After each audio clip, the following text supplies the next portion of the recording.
Sir वो बहुत गुस्से में यहाँ से गया है और मुझे डर है कि वो अब सोशल मीडिया पे हंगामे करेगा और हमारे खिलाफ भी शोर मचाएगा।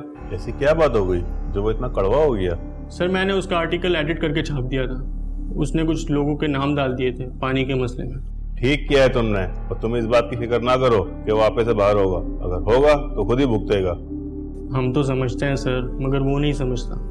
उसे बिल्कुल अंदाजा नहीं है कि वाटर माफिया कितनी बाअसर और ताकतवर है। इस फील्ड में ऐसे सरफरे आते रहते हैं और जाते रहते हैं। डोंट वरी, देख लेंगे इसे भी।